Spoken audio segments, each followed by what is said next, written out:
بابا جی صاحب کی یہ جو منقبت ہے، مردے بھی زندہ کیتے نے بیڑے بھی تارے میرا نے،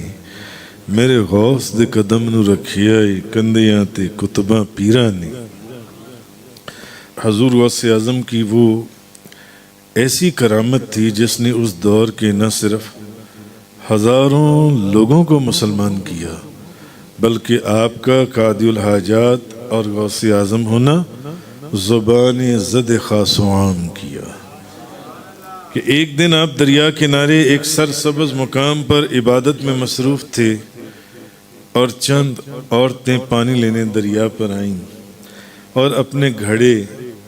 اپنے گھڑے بھر کر اپنے گھر کو چلتی بنی،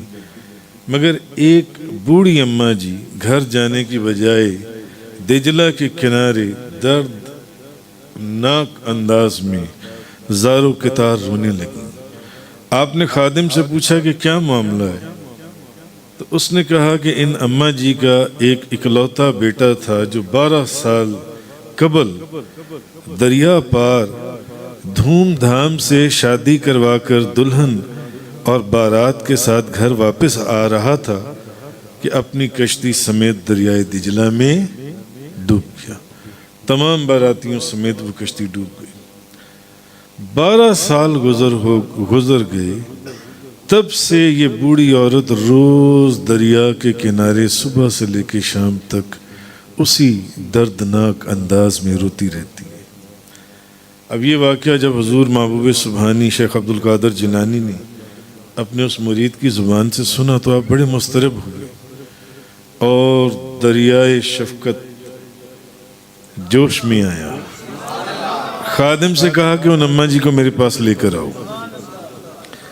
وہ بوڑھی اماں جی جب آپ کی بارگاہ میں حاضر ہوئی تو آپ نے اس کو تسلی دیتے ہوئے کہا کہ میں تجھ سے وعدہ کرتا ہوں کہ تیری ساری کی ساری بارات اللہ تعالیٰ سے تجھے واپس دلوا دوں گا۔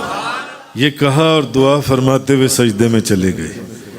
اور 3 مرتبہ دعا فرمائی کہ مولا اس بوڑھی عورت کی بارات کو زندگی بخش دے اور اس کو واپس لوٹا دے۔ اللہ تبارک و تعالیٰ نے حضور غوث اعظم محبوب سبحانی ان کا کہنا خالی نہ فرمایا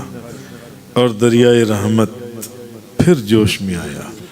اور یکا یک وہی کشتی بما ساز و سامان اور دلہا اور دلہن اور باراتیوں کے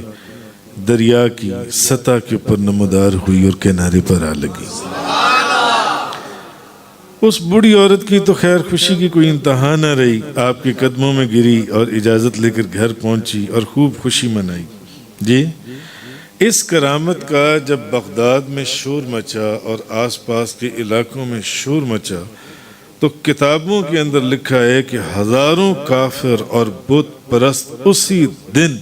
آپ کے دست حق پرست پر مشرف با اسلام ہو گئے، اسلام انہوں نے قبول کیا۔